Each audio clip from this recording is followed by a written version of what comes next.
Stay informed, stay engaged. Will these people, everybody agree? Just listen to me. Let's give him a chance to clear the air. Catch News Check every Tuesday and Wednesday from 10 a.m. to 12 noon. Only on KBC Channel 1.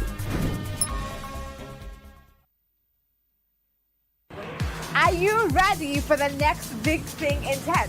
Well, we'll spotlight Kenya's brightest young minds, game-changing startups, and breakthrough technology that are shaping our future. From AI and robotics to sustainable futures, we bring you the stories behind the scenes. KBC Channel 1. Remember, tech starts here. Do you know what's inside that prepackaged food? Those unhealthy ultra-processed foods high in sugar, salt or unhealthy fats can lead to diseases. According to the Ministry of Health, approximately 39% of all deaths in Kenya are as a result of non-communicable diseases such as obesity, diabetes, cancer, and high blood pressure. The foods and drinks we consume every day can affect our health more than we realize. Clear information on packages about what's in our food can help us have a healthy diet. From the Food Policy Coalition Kenya.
Temporary reprieve. Public service operators call off strike for 1 week to give dialogue with government a chance. And trail of terror. Kenyans come to terms with losses occasioned by the two-day Matatu strike. Also in the program, Courting the East, President Ruto jets into Kazakhstan for a 2-day state visit. And every Tuesday we embrace different cultures through themed attire. Tonight, Muchuma has embraced African print in honor of our unity of opposites during this Matatu strike crisis. Also, it's day 2 of KBC celebrations under the theme, Empowering People to Lead Change. My colleague Tom is in blue and white. Well, from wherever you are watching, welcome to Prime Edition. And I almost forgot to say roses are red and violets are blue. Are blue. Welcome to Prime Edition, and it begins right now.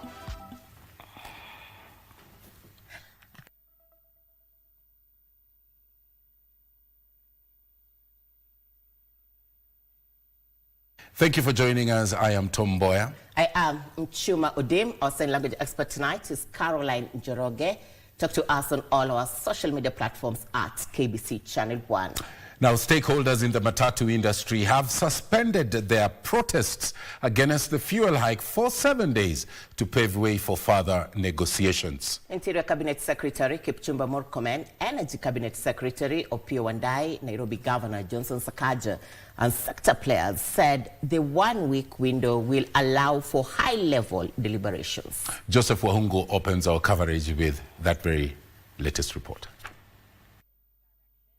After 2 days of paralysis and pain for Kenyans occasioned by Matatu operators' strike, a deal was finally reached between the government and the operators to suspend the strike.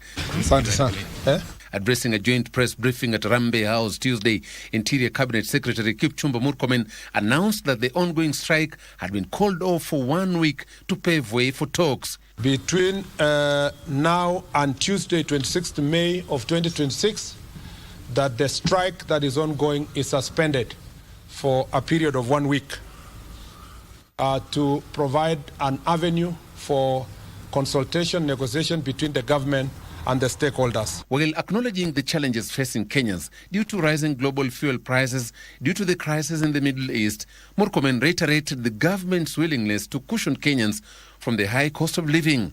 Sentiments echoed by the Energy Cabinet Secretary Opiyo Wandayi, saying Kenya had already spent billions of shillings to stabilize petroleum pump prices to protect consumers from the global fuel price shocks. The government has applied some 13.9 billion shillings to manage the cost of these petroleum products. Last night's reduction by 10 shillings on the cost of diesel per litre alone took some 2.7 billion shillings. Leaders of matatu operators who attended the meeting, while apologizing to consumers inconvenienced by the strike, said they had agreed to temporarily call off the industrial action to allow negotiations to continue. Mine is to urge all our membership, our drivers, our conductors, to resume operations effective immediately. If this is not taken serious, within the 7 days that we have given, the strike will be back. We've agreed to form a committee which is going to look into other issues related to the transport sector, mostly on PSV, because we've been having so many issues on insurance, we've been having issues on traffic matters, corruption. However, a section of Kenyans termed the move a betrayal. The person who have said is that have given that issue about we return to the job, go back to the job. I don't think he's the required person to do so, because I hope we have the group of welfare of organization of Matatu have the big bosses there. Nairobi Governor Johnson Sakaja appealed for calm and dialogue, saying the strike had greatly affected ordinary Kenyans. Watu warudi kazini, watoto waweze kurudi shuleni, watu warudi kwa mashamba. Let us build our economy even as we resolve this issue. Joseph Wahungu for Prime Edition. Following the Tuesday afternoon announcement that the two-day matatu strike has been suspended, the Nairobi CBD immediately became lively, with shops reopening and several matatus resuming services. Now, a spot check by the Prime Edition crew at various termini revealed that most buses and matatus had resumed operations. And as Timothy Kipnoso now reports, the majority of Kenyans are only calling on the government to lower fuel prices, but to deal decisively with the high cost of living facing them. Moments after the matatu strike was called off, this was the situation at Nairobi Central Business District. The once deserted town has relatively come back to life. A spot check by KBC Channel 1 at various bus termini revealed that most buses resumed operations, though a number of them hiked the fares. Kesho tutategemea fare ikuwe 20 bob sasa, sababu umesema imeshuka. Sina gari, sina mkokoteni, sina pikipiki, lakini fare inahitajika ni ishuke bei. However, a section of Kenyans appear disappointed by the stakeholders in the transport sector's decision to call off the strike. Umemaliza lakini sijafurahia kwa sababu mafuta unawezaje kutuambia utupandishie na shilingi 40 alafu tutole shilingi 10. Hiyo shilingi 10 urudishe kwa mafuta taa. Lakini sasa hizi nikianza kucomplain wanasema mnyonga hana haki. Lakini tunasema iko sawa tu. Kenya unaamua kutufanyia ni sawa. Tangu asubuhi nifika hapa hivi hakuna kazi hata moja nimeweza kubeba, sasa niko njaa. Na ambapo before mtoto ananitegemea, mama ananitegemea nyumbani, lano tako hapa, nyanya iko hapa hivi, lazima ninunue nikule chakula. Jana kulikuwa na hasara mingi sana hapa, kuna magari ambayo zimechomwa, hasa ile gari ambayo mimi nilikuwa nayo, madirisha zote zilikuwa zimepomolewa na watu waliingia karibu wachome. Gari ikatoroka pale bila kioo hata moja. Iwapo tena wametumamia wengine, kulikuwa na hasara hadi ya simu, angalia simu yangu vile kulikuwa. Unaona vile kulikuwa? Na tuko na jeraha zingine kwa miguu. However, a section of residents has welcomed the move for the relevant bodies to engage in high-level negotiations that will result in the lowering of the fuel prices. Nimekuwa na wasiwasi, asubuhi nimeshinda hapa, hatujakuwa na usafiri wowote umeweza kufanyika, lakini sasa hivi nimefurahi, ninashukuru serikali iweze kushikilia hapo, but watuchali maslahi yetu tu. Wanapoangalilia mambo ya petroli, wajue si petroli peke yake, ni uchumi kijumla. Chakula bado tangu vitu zimeanza kupanda, hakuna chakula bado haijashukishwa. Ukiangalia tu watu wengi wako na stress, so kwa hivyo sasa hata sio kuhusu mafuta peke yake, ukiangalia hata maisha kawaida tu imeharibika sana. Before the strike was called off, the residents narrated how frustrated they were while trying to get to work. Nimetoka Islii, nimetafuta gari za kukuja town, nimekosa kabisa, hakuna gari za kukuja huku. So nimetembea all the way from Islii to town hoping tapata gari. Nimefika town hapa hivi Kencom. Bado napata station ile bado hakuna gari za transport, nafaa kutoka hapa nifike Karen. Challenge ya leo yenye tumepata ni kitu yenye imetuaffect sana, because number one, ku access transport services from mali natoka to the CBD imekuwa ni shida. Imebidi leo nitumie niombe transport service ya mtu mwingine, a personal vehicle yenye imeni cost 500 shillings from a place that I've been using 100 shillings. Timothy Nusu for Prime Edition. Well, yes, the Matatu strike has been suspended, but the just suspended fuel hikes demonstrations have left a trail of death, injuries, destruction, and also looting. In Naivasha, 2 people were the latest victims of the Matatu protest, with scores left nursing injuries. Now, 9 trucks were also set ablaze, while 3 supermarkets were looted and further set ablaze amidst the chaos. And as Givers on Maina now reports, a police officer allegedly lost a firearm in the hands of protesters in the county of Makueni. But the 2-day Matatu strike was finally called off Tuesday afternoon. The damage has already been done. Deaths and destruction of property were recorded in various parts of the country. In Naivasha, a section of youths raided and looted goods from some stores and supermarkets, including Power Star and Ketia supermarkets. Wamechoma Power Star, Ketia wameimba, wamechoma maroli ya Kanini, lori 8 zimechomwa, na hii hatutakubali tafadhali. Vijana, wacheni tuache kuharibu biashara ya watu. Sisi ni wakulima wadogo. Sasa ukikuja kuharibu biashara yangu na ni mimi nimekuajiri, biashara imekuuliza nini? Hata kama tuko na shida na serikali na mafuta, na waomba tusiguze biashara ya mtu. Na sisi kama Naivasha Business Community tumeamuka na tumesema, wewe ukipatikana na kitu ya kuimba yenye iliporo ama umebeba mtungi ama kitu ya mtu, wewe tunakushika kama mwizi na utapatana na mkono ya sheria. 8 lorries were also razed down. It's this moment that 2 people lost their lives and several others were left wounded as police attempted to repulse their routers. Tumechenga na muda mrefu tukapomoa na siku moja. Wewe tulinde mali yenu. Upande ya chini juu chini niko kila pahali. Lakini napenda kuchunga mali yenu. Hiyo ndio kazi yangu na ninalipwa. Si ndivyo? Naomba tuchunge mali ya wenyewe. Tusiguze sawa? Tusiguze mali ya wenyewe. Sawa? Molo Vocational and Training College was left partly damaged amidst the protest. Walipora viti, dispensers na machine, walifunja milango zote hapa na ikaleta uharibifu wa mali mingi sana. So tunaomba sana, tunaomba watu wa Molo kwamba tuimize amani wakati tunafanya demonstration. Lakini hata kama wako na hasira kama hizo zenye wako nazo sababu ya gharama ya mafuta kwenda juu, tunaomba wananchi wa Molo waweze kuwa watu ambao wataweza kuprotect their businesses, kwa sababu hizi biashara ambazo zinaafektiwa saa hizi biashara ni za wazazi wetu. Vitu zetu za skills walitukaa ni hizo, mika wanafanyanga fashion and design, walibeba mashini. Kenda huko catering walibeba vitu hizo, magas cookers walibeba. In Mbeere South, Embu County, angry protesters set ablaze the NG-CDF offices before turning their rage to Embu Water and Sanitation Company, where they allegedly looted computers, among other electronic gadgets. In Wote Town, Makueni County, UDA offices were set ablaze. Tuulize haki zetu kwa njia inayostahili. Hii si njia ya kustahili. Mambo ambayo mmefanya hapa ni mambo kidogo. Unakuja kuchoma makaratasi ya plastic. Unachoma viti ya plastic.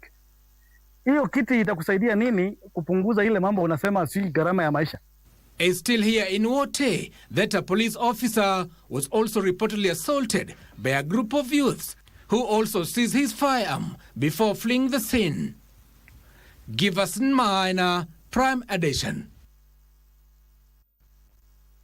Well, it's 11 minutes past the top of the hour. You're watching Prime Edition, and coming up on the program. DP Kindiki wants stakeholders in the transport sector to maintain peace even as the government delves more in having fuel prices reduced further. Well, what was the impact of that strike on the business segment? We'll be back with that, and also at the tail end we'll be looking at the sports news. Stay with us.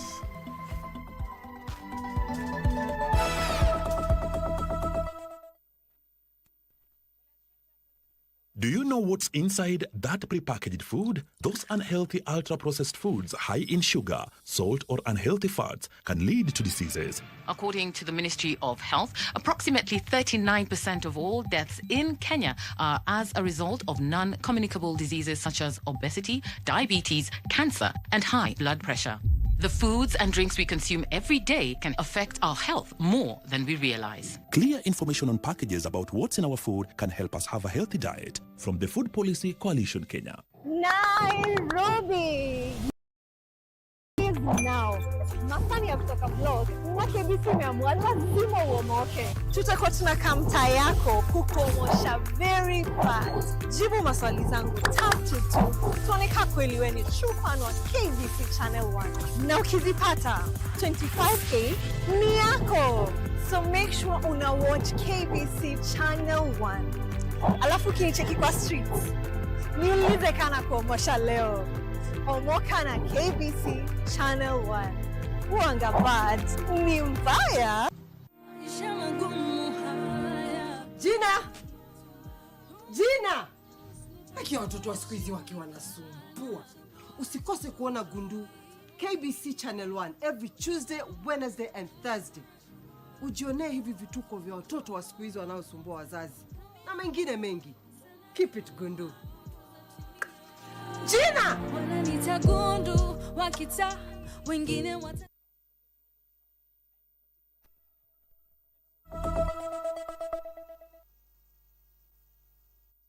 Welcome back to Prime Edition, our socials. At KBC Channel 1, at KBC Digital.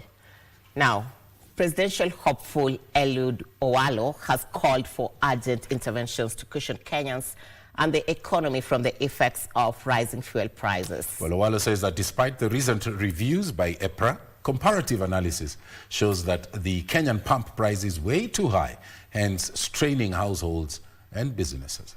Here is that report. According to Owalo, Kenyans now carry one of the heaviest fuel cost burdens in the world, exposing citizens, businesses, transporters, farmers and manufacturers to hardships. Even after last evening's minimal adjustments by EPRA, Kenya's petrol prices remains 19% above the global average because there was no change in the price of petrol, while that of diesel is still 14.1% higher than the global average. Some of the interventions Owalo is proposing include a more frequent fuel price review that is responsive to global changes. In our case, EPRA is undertaking the reviews on a monthly basis. Why should we be stuck to 1 month? These prices keep on fluctuating. So we need more frequent reviews. He also proposed the reduction or scrapping of the 8% value-added tax on fuel products, diversification of supply sources and routes, as well as establishment of strategic petroleum reserves. Establishing such reserves would allow the country to purchase petroleum products when global prices are low and then offload the same to the market during periods of high prices or supply disruptions. At the same time, he called for the re-evaluation of the government-to-government fuel import arrangement to make it more competitive by onboarding multiple suppliers. These, as the United Democratic Alliance Party, accused a section of opposition of fueling divisions and politicizing the matter to strike for cheap political gain. Wana run nchi to destruction. Haiwezekani. This nation will survive. The party's Secretary General Hassan Omar at the same time urged Kenyans to remain calm as the government seeks a lasting solution to the fuel crisis. Jana peke yake usiku aliongeza 2.75 billion kupitia ushauri wa Doctors Odwor na ikapunguza harama yetu ya mafuta na shilingi 10 nyingine. Meanwhile, Sirisia Member of Parliament John Waluke has called on Kenyans to exercise tolerance and restraint even as they agitate for lower fuel prices. Natakana tuwe na utu na tuwe na subira kwa vile inji hii haina spare yoyote. Tupende inji yetu vile mnajipenda nyinyi wenyewe. Nancy Okware, Prime Edition. Now, 2 families in Kiambu County are seeking justice after their kin were allegedly killed by police during Monday's nationwide demonstrations over the fuel price hike. The families say their relatives who were not participating in the protest died of bullet wounds, and one in the chest and the other in the back. Tilio Marco reports. The families of 33-year-old Martin Rigi and Divas Wanjala are among several families across the country which lost their loved ones following Monday's demonstrations on the rising cost of living. Martin's distressed mother Salome Gashambi says her last-born son was in a company of other several youths near their home when police engaged protesters in running battles. He was shot in the chest. Na mtoto wangu hakuwa na jiwe. Mtoto wangu hajaiba kitu ya mtu. Akapelekwa na watu hospitali ya Regent. Kupelekwa akawekwa pumbuzi, yani ya kumsaidia ndio at least ya relax. Lakini venye alikuwa ametoka damu nyingi sana, ilikuwa imejaa mwili wote, hakusaidika. Mtoto wangu akakufa. She says Martin was working in the construction industry and had been caring for his father who is living with dementia. Huyo mtoto wangu ni kitinda mimba. Baba yake akona miaka 90. Huyo mtoto wangu ndiye anatusaidianga. Huyo mtoto wangu sasa sijui nani atakuwa akinisaidia, kwa sababu tulikuwa tunakaa na yeye idea na anasaidia baba yake, kwa sababu baba yake alikojeka dementia. Naomba justice kwa mtoto wetu huyo mwenye alimuua. Na ajue justice kubwa ni ya Mungu. Hata akihepa hii ya serikali, ya Mungu iko. Hiyo hawezi hepa. Lakini pia tunaombea mtoto wetu justice sababu ameuliwa innocent akiwa shughuli zake za maisha, bullet ikampata.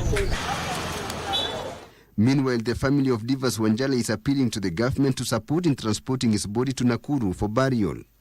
His uncle Rogers Wafula says Wanjala was working in an affordable housing construction project in Kiambu town and was heading home from work when he was shot in the back. Risasi ilimpata tu ghafla bila yeye kujua, na tunataka shirika yoyote ambao inaweza ikatusaidia ijitokeze ili tuweze kupata haki, itusaidie kushughulika, kwa sababu sisi hatujui mahali tutaanzia kama familia. The 2-day protests have left 4 people dead, several injured, and property worth millions of shillings destroyed. Tilio Marco for Prime Edition.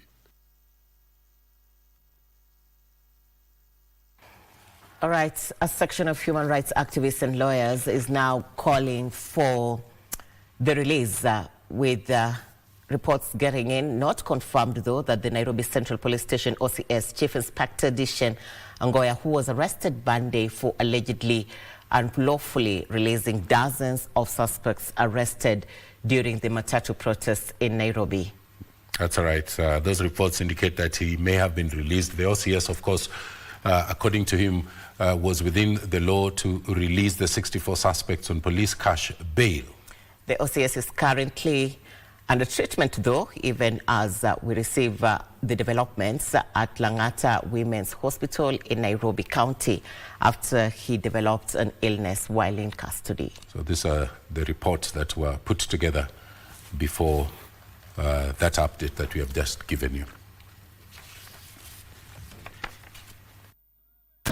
On Monday, dozens of anti-fuel price protesters were arrested in Nairobi region for unlawful assembly. At least 64 of the suspects were detained at Central Police Station.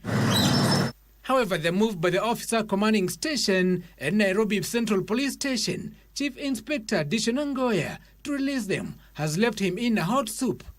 The OCS was arrested and detained at the Langata Police Station. However, the OCS developed some illness and was admitted to the Langata Hospital.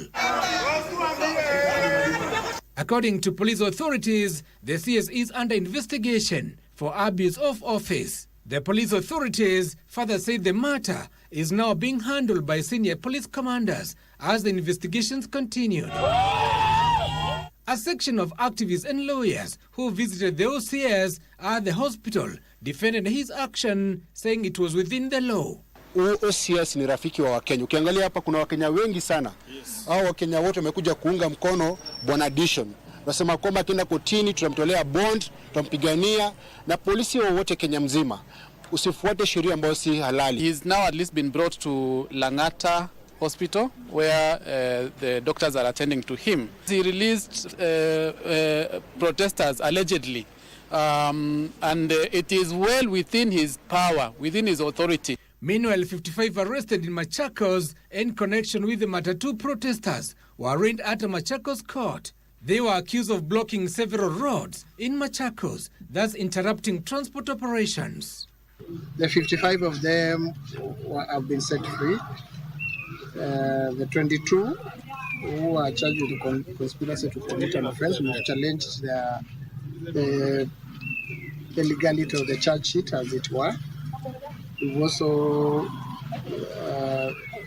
argued that the charge sheet was defective and that the accused persons had been detained beyond the time allowed by the law. They were arrested on the 17th and were brought to court today. That report was earlier compiled by Giverson Maina. This, as even news reaching our desk, is that the OCS for Central Police Station has been released. Released unconditionally, according to his lawyers who addressed the media just a short while ago.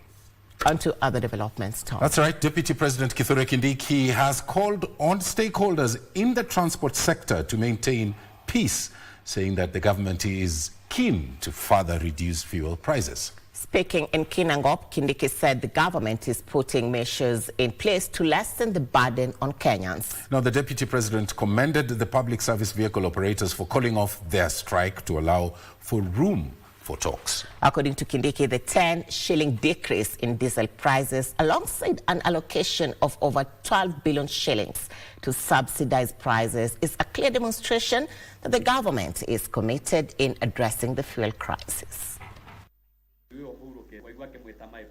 Tusitumie ile nafasi kuchochea wananchi, kuvunja sheria, kuibia watu mali yao, ama kutatiza uchukuzi, ama kuchoma magari. Kwa sababu ukichomea mtu gari yake, amefanya bidii akanunua gari yake ya biashara ama ya kusafiri, umchomee. Hilo haliwezi kuleta suluhu, kwa sababu hiyo haitapunguza bei. Ile itapunguza bei ni hatua kama hizo ambazo tunachukua. Tunapunguza kodi hii, tunapunguza ile ingine, tunaona ni gani tunaweza fanya saa hii. And I also want to say, hatuwezi kufanya kila kitu siku moja. Kwa sababu pia ile kodi ambayo tunaokota ndio inatumika kutujengea barabara, ndio inatusaidia kufadhili elimu.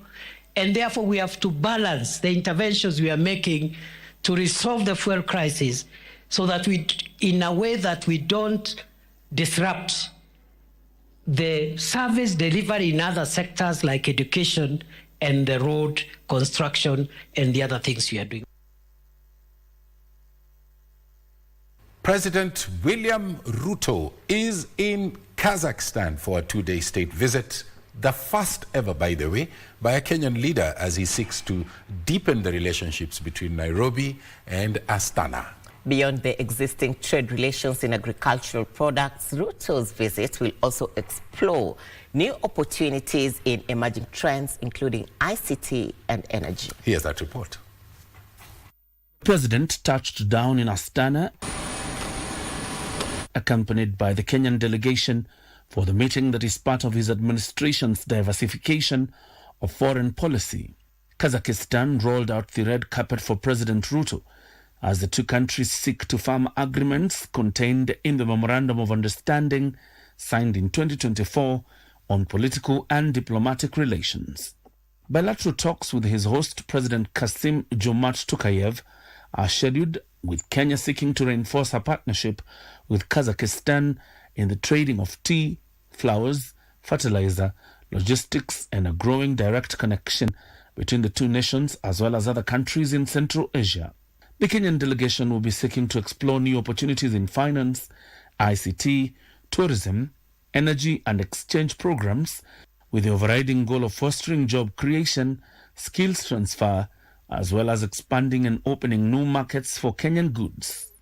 John Jacob Curia, Prime Edition.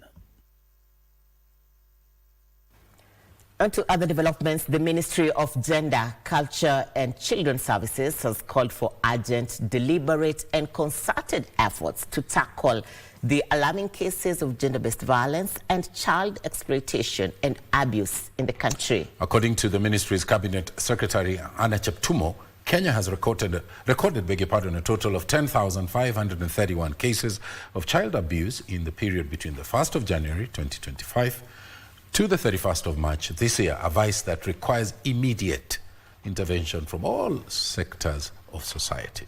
John Kahiro compiled this report for you. 1st January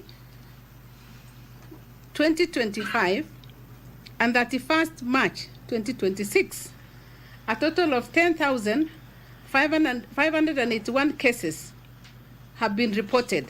The rising yet heartbreaking spate of child exploitation and gender-based violence, including the recent killing of Rachel Wandeto, who was reportedly doused in petrol, have sparked the attention of various stakeholders, including the Ministry of Gender, Culture and Children's Services.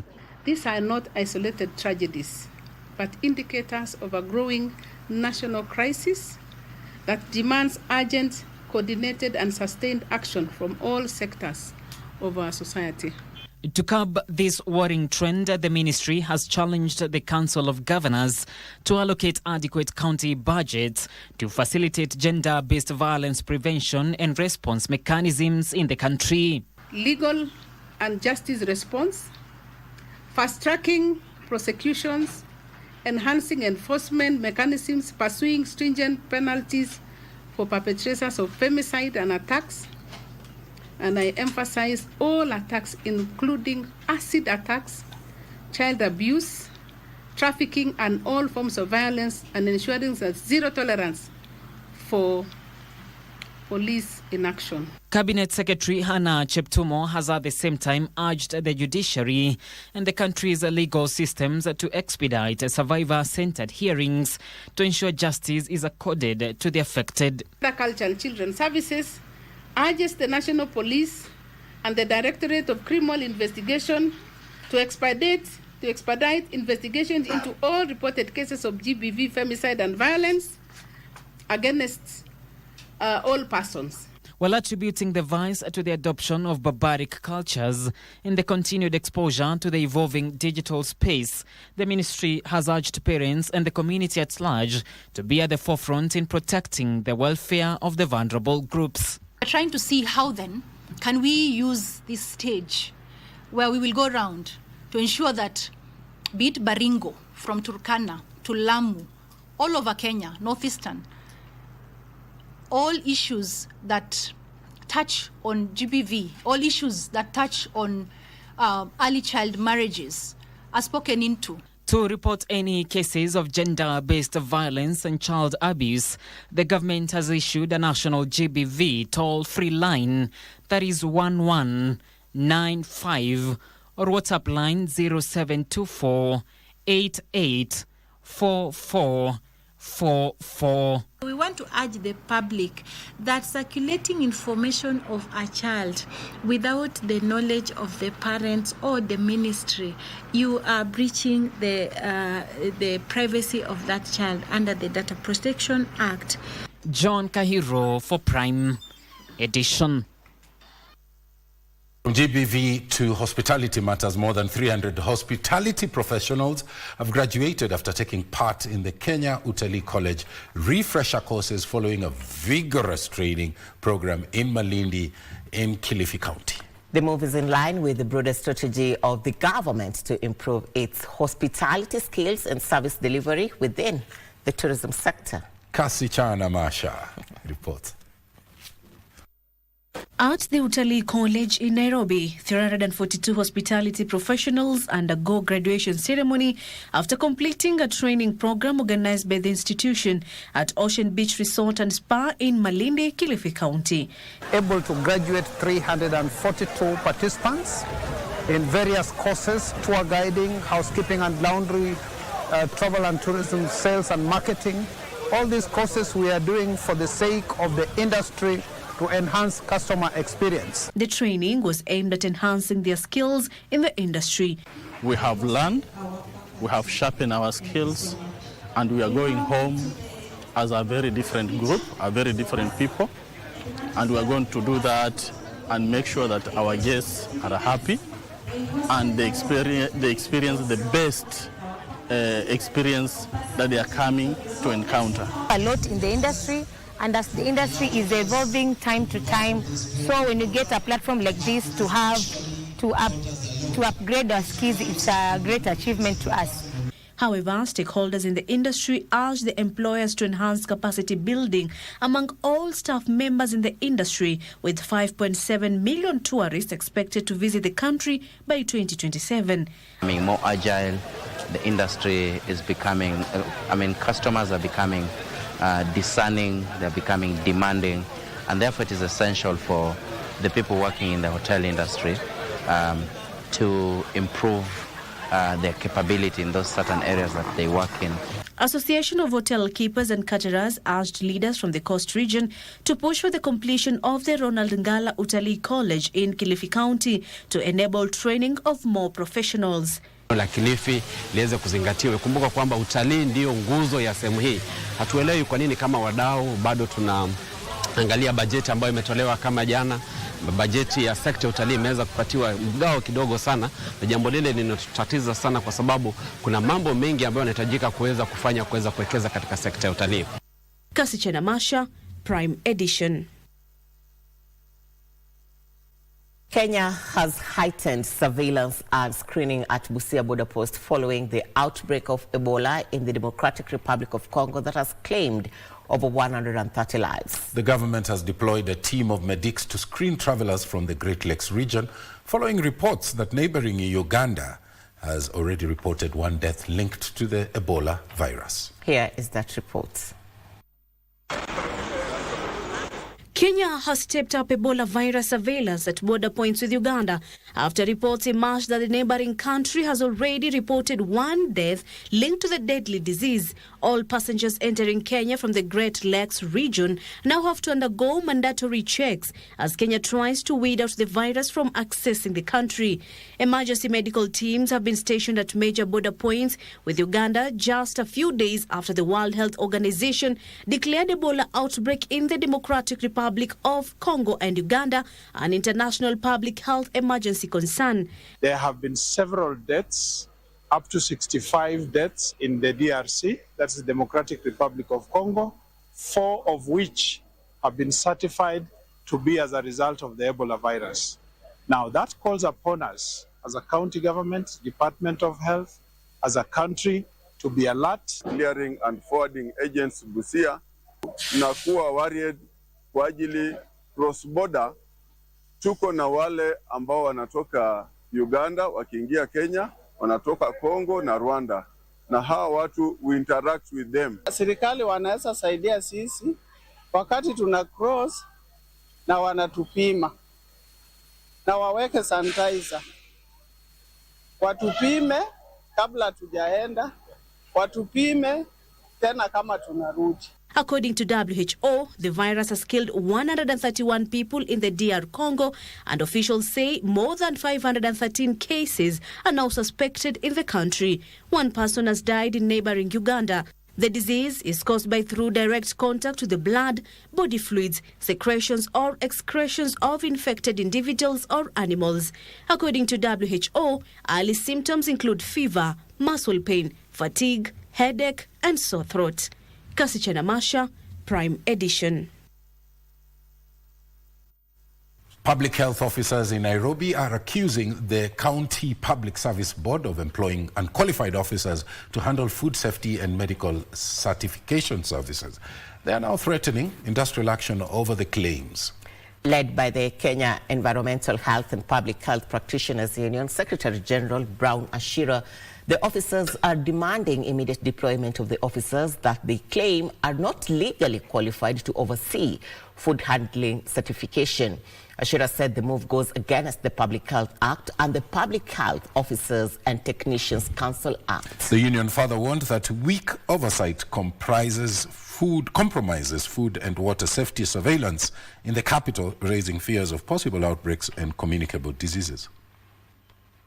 The PHOTC Act, Section 30, it prohibits anyone who is not a registered public health officer or a licensed public health officer to be able to be in charge of a sensitive docket like the food handling docket at City Hall. We do not want to see people on PHOs manning public health programs. We want them to be removed with immediate effect. Whatever that is happening, whereby the Nairobi City County entered into a contractual agreement, whereby private laboratories are testing, they are even issuing food under certificates with an extension even to 9 to 12 months against the law. Let's now take you to the counties. The Kenya Navy, in partnership with private companies, conservation groups, and residents, have planted 10,000 mangrove seedlings in Sunza, Kwale County. That's right. This is according to the stakeholders, and it was a major environmental conservation exercise aimed at restoring degraded coastal ecosystems and supporting the target of planting 15 billion trees by the year 2032. Speaking during the exercise, Lieutenant Colonel Boniface Amimo of the Kenya Navy noted that the initiative reflects a collective commitment to environmental conservation and climate action. Amimo said the Kenya Navy has set a target of planting 8 million seedlings during the 2025-2026 financial year, including mangroves, fruit trees, and indigenous trees across the coast region. This year, as a Kenya Navy, our target is 8 million seedlings for financial year 25-26, and so far we have reached around 3.2 million seedlings. That is mangrove, fruit trees, and indigenous trees. Elsewhere, Siaya County Assembly has threatened to impeach Governor James Orengo should he fail to apologize to his Homa Bay counterpart and the women at large over sexist utterances he made while on a tour of Homa Bay County yesterday. We could not sleep last night because of the utterances of our own very own governor, saying bad words against women, saying words that I cannot even repeat in public as a mother. We condemn the statement by the governor. We condemn the statement by any man who tries to belittle women. Meanwhile, education stakeholders in Meru, Isiolo, and Laikipia counties have been urged to pool resources and skill to reserve declining academic performance, with conservation organization Lewa Wildlife Conservancy warning that failure to educate vulnerable youth could fuel insecurity and poaching in the region. Najaribu kwa njia ambayo inayowezekana yote ili walimu wetu waweze kufunza katika madarasa na sio kufunza tu, waweze kupeana mafunzo mazuri. Agreed that we are going to categorize our runners in the classroom according to ability. And finally, we will make sure that our academic performance have a good normal curve, a normal curve that will show that every child have really improved. Separately, the National Assembly Committee on Energy says power outages in the South Rift region will be addressed upon completion of a new high-capacity power station being constructed in Sachangwan area. The committee was on an inspection tour of the Kitrako power stations in Bomet County. We've directed as a committee that they sit together and have appropriate timelines. They agree on when the people of Sachangwan and the environment that is hosting the great facility are going to be connected to power. Finally, more than 120 households in Ogando Village, Lambwe West location in Suba North Sub-County, Homa Bay County, have been displaced by floods caused by ongoing heavy rainfall pounding the area. Mimi tuko na kilio. Mali tumeishi hapo Jawa, tumeishi mahali mbaya. Masamba na kufwa. Maji inaingia kwa nyumba. Watoto tunaweka juu ya mesa. Tuko mbaya sana. Tena tunaona mbaya sana. Hata maji, hata ukiangalia hapa ni maji. Kuangalia huku ni maji. Shamba, maji yote. Hatutapata chakula.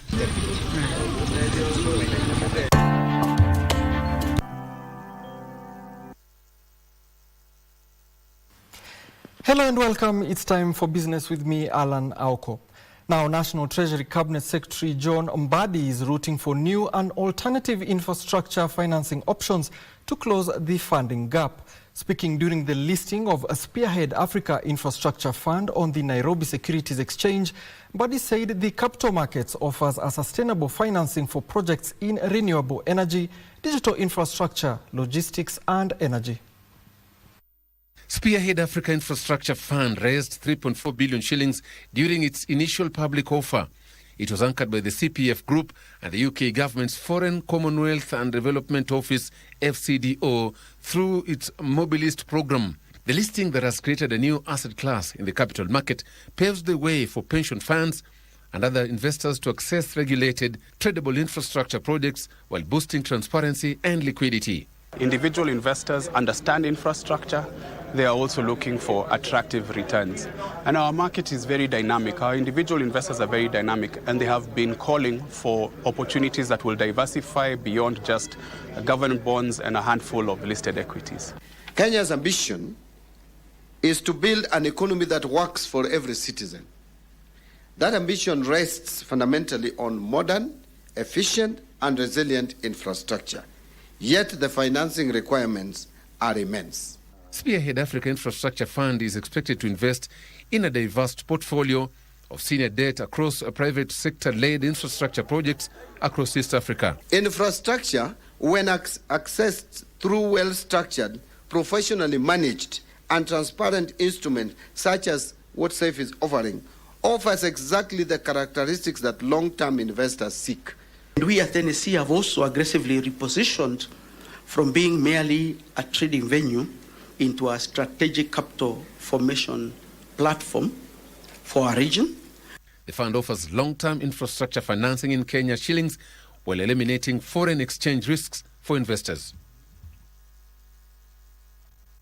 Elsewhere, GTEC's global CEO Trixie Lomimand has said global disruptions and changing economic realities have created a renewed urgency for nations to embrace emerging technologies and invest in digital systems capable of driving long-term growth. Lomimand has lauded Kenya's progress in digital transformation, citing mobile payments, fintech and digital commerce as areas where the country has leapfrogged global counterparts. The GTEX Kenya 2026 kicked off in Nairobi, with speakers highlighting how artificial intelligence has become a critical infrastructure for countries looking to build resilience, strengthen protection mechanisms, and drive advancement during times of uncertainty. GTEX Global CEO commended Kenya's achievements in digitalization, citing its ability to leapfrog traditional systems and reshape global conversations around financial technology and mobile innovation. We celebrate its dominance in fintech, how it has leapfrogged and took the world to digital payments, to mobile payments, new e-commerce. Africa's role in AI must therefore be articulated as an investment agenda. Let me be very clear that AI is not about ICT. AI is literally AI, everything. Kenya's Special Envoy for Technology, Philip Thigo, welcomed delegates, noting that Nairobi is increasingly a hub for innovation, international investment, and cross-border technology partnerships. As you engage, understand that we are open for business, but also open for investments. AI infrastructure needs collaboration across multiple stakeholders, from government policies to integration with big tech to research and development, with investment capital inflow. Over 100 startups and innovators such as Aforion Labs, Signverse, Straightpay, Jerito and Victor Wanja Innovations Hub are showcasing AI-powered solutions ranging from intelligent databases and sign language translation to inclusive education and construction planning tools at GTEX Kenya.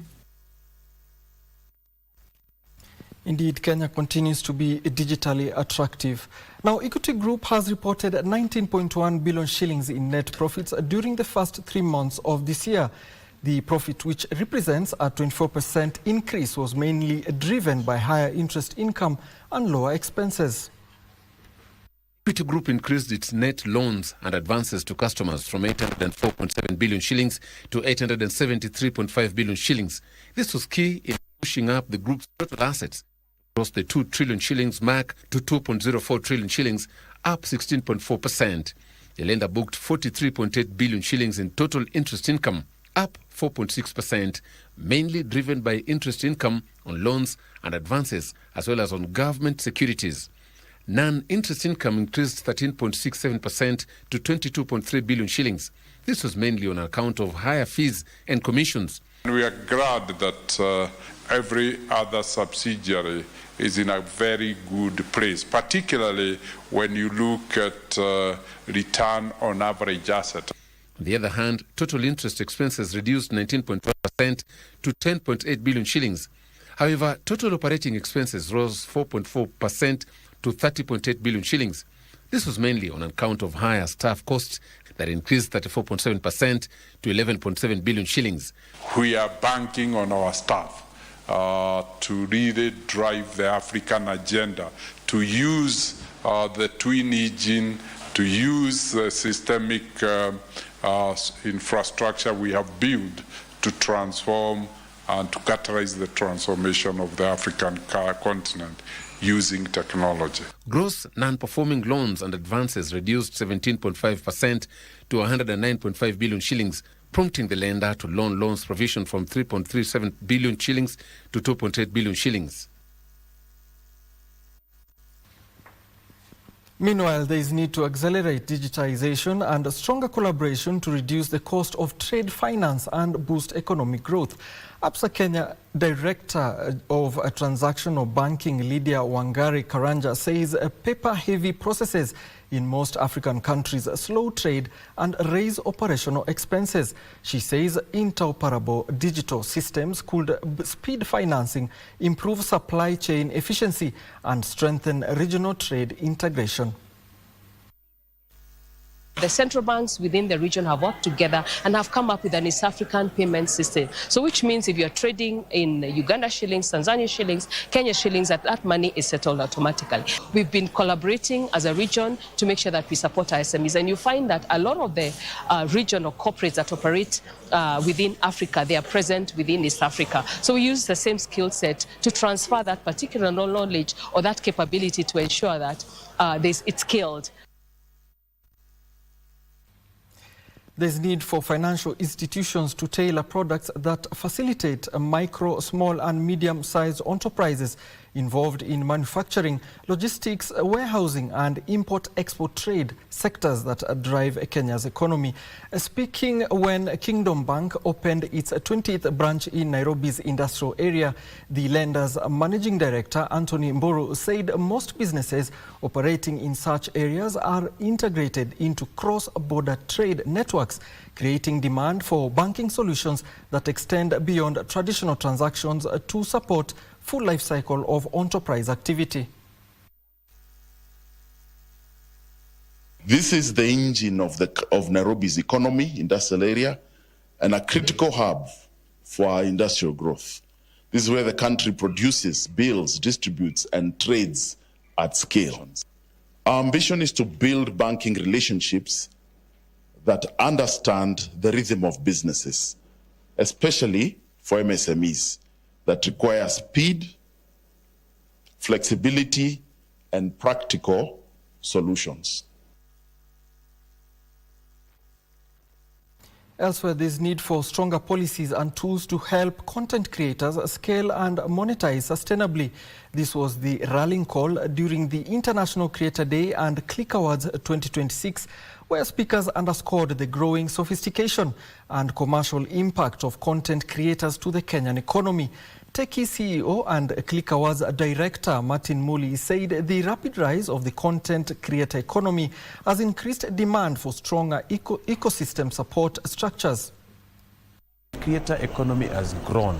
You know, it used to be a neglected industry, but we're seeing professionalism, we're seeing creators becoming startups and transforming into real businesses that can scale. We need investors to check in because most of these creators are setting up businesses, but who is going to invest in them? We need investors to check in, fund their businesses, and help them grow these businesses. Whatever you're doing out there, it doesn't really matter what industry you're in. I mean, just give it your very best, and you never know when such of these recognition will come through. Indeed, thank you so much for being with us here on Business. My name is Alan Oko. We take a short break now, but up next is sports.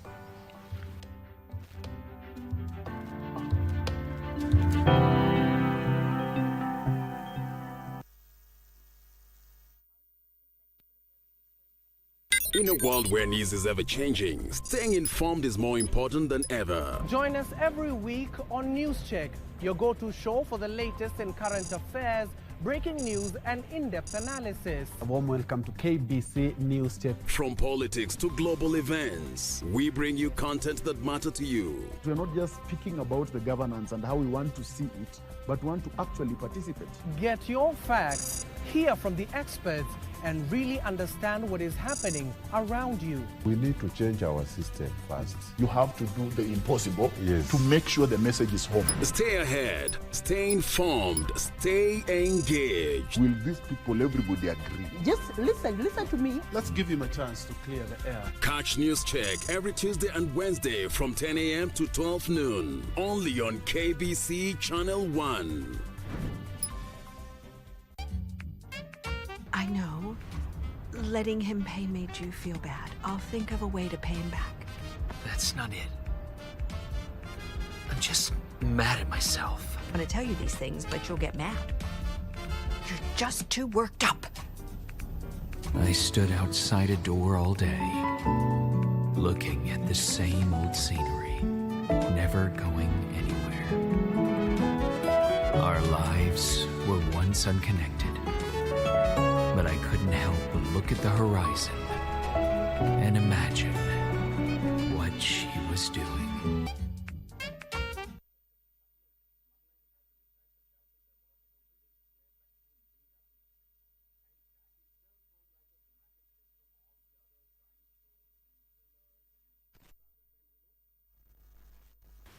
Welcome to sports. The national soccer team Harambee Stars has been pooled in Group D of the 2027 African Cup of Nations qualifiers alongside South Africa, Eritrea and Guinea. The opening two match days are scheduled for the 21st of September all the way to the 6th of October 2026. Kenya has automatically qualified for the 24-team showpiece with her East African counterparts Uganda and Tanzania as co-hosts, but will nevertheless take part in the qualifiers. During the draw conducted in Cairo, the seat of the Continental Soccer Governing Body, CAF, Kenya will negotiate its way in Group D against South Africa, Eritrea and Guinea. Kenya. Le Kenya. South Africa. L'Afrique du Sud, Bafana Bafana. Kenya's 2027 AFCON Pamoja co-host Uganda will face Tunisia, Libya and Botswana in Group H, while Tanzania is grouped in Pool L alongside Nigeria, Madagascar and Guinea-Bissau.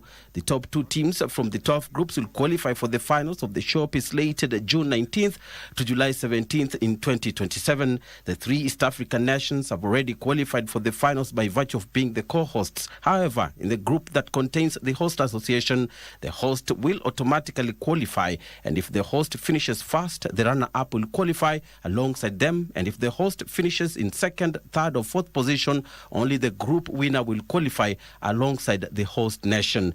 The opening two matches are scheduled 21st September to October 6th, while the third round fixtures will be held on the 9th to 17th of November 2026. The final rounds of matches will be played from the 22nd to 30th of March next year. Nigeria.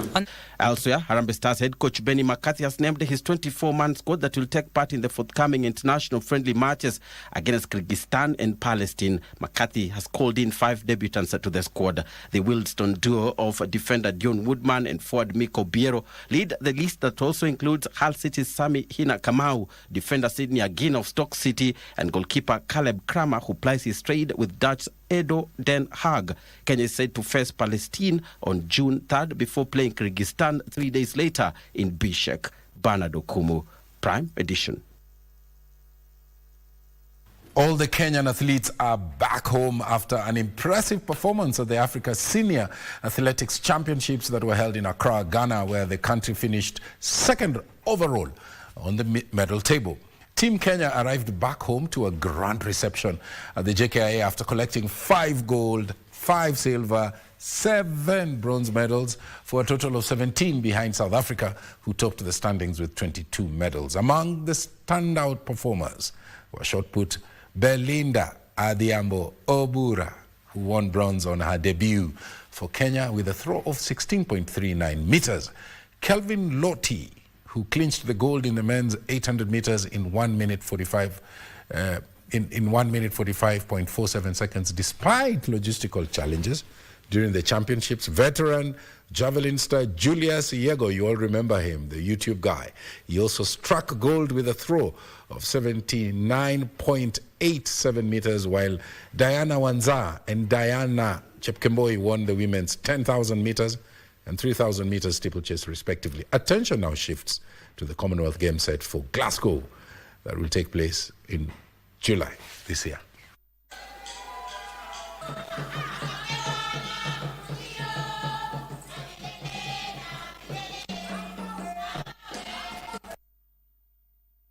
Congratulations to the high performers. Handball umpires in Busia. Umpires, beg your pardon, in Busia have undergone specialized training on the new handball officiating rules in a move aimed at improving the standards of the game and also opening up new opportunities for local referees and players. At the handball clinic, brought together umpires from various countries across the Western region in a refresher course organized by Handball Federation of Kenya, aimed at aligning local officiating with international handball standards. Speaking at St. Joseph's Primary School in Busia town, during the training, Busia County Sports Director Jerry Otuoma said that initiative will also create opportunities for local umpires to officiate in national and also international tournaments while helping nurture young talents in schools and in clubs. Facilitators led by Kennedy Esse noted that understanding the updated rules will help improve fairness in matches and enhance discipline on the pitch. Participants were taken through modern officiating techniques and interpretation of the latest rule changes introduced by international handball governing bodies.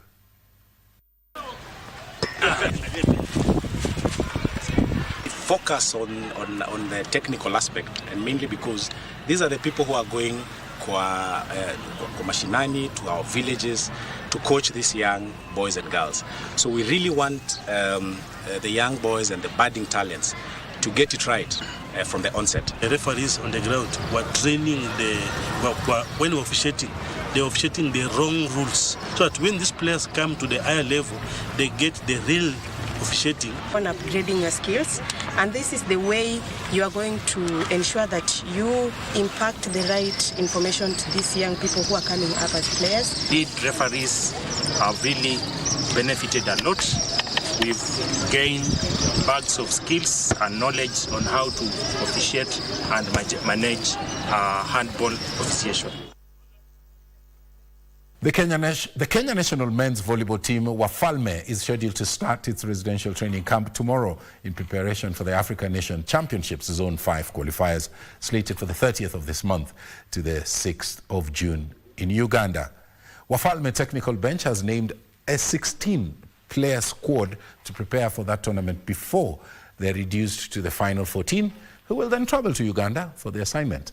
They include, among others, setters Brian Meli and Kelvin Kipgosgei, Afas Makuto, Moses Kamau, and Felix Ogembo. However, Stephen Maluki, Enoch Mogeni, Shadrach Misiko, Dylan Chumba, and Joshua Kimaru did not make the cut.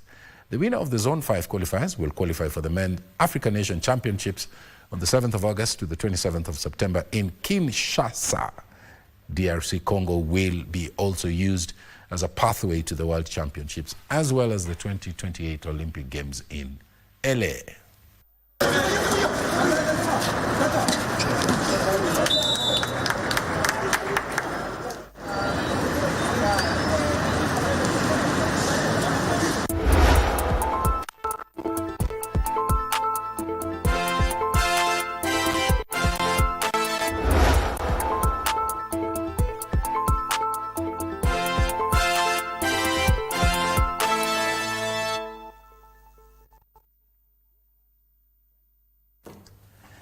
Well, we've got to go now. We want to thank you so much for making Prime Edition, by the way, your channel of choice. We're always delighted. It's always a delight to have you tuning in. And thank you for your feedback. A quick acknowledgement before time runs out. Yeah. As a Kenya, you're talking about the story on the strike that has been called off. Kenyans are feeling the pain of hiked fuel prices. The government requires an urgent amicable solution. The pressure is too much on Kenyans. Nicholas Kaiviru, you are saying you're watching from Kisumu, and you are appreciating that there were no demos in the area. And Natembe Allegrand, watching all the way from Kisii. Joe Sure, watching from Kitale. Oscar Inanga, watching from the county of Nairobi. Roses are red. Violets are blue. Oh, yes. Today we are in. You got it. Well, we've got to go. We'll be back again next week on Monday and Tuesday when the clock strikes 9. Yeah. You are in blue and white because we are appreciating and celebrating our colleagues in the HR department who are this week celebrating actually the services that they offer to us. And I mean the African print, because we value you, our viewer, our tradition of having the African wear, appreciating our culture and heritage had to be maintained. That's why I'm in the Tom. You're looking good. Oh, by the way, if you had a chance to come to KBC, did you see the way the HR has made up the entire place? Yes, especially at the entrance. Yeah. And you'll get some goodies. They appreciate you. They appreciate you. Good job. Good job. So we have to go now. The theme was empowering people to lead change. No, that's not our sign language expert tonight. Is Caroline Jaroge. I am Muchuma Odim. And I'm Mboya, wishing you a pleasant evening. Good night from all of us. Good night. God bless you.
Nairobi is now.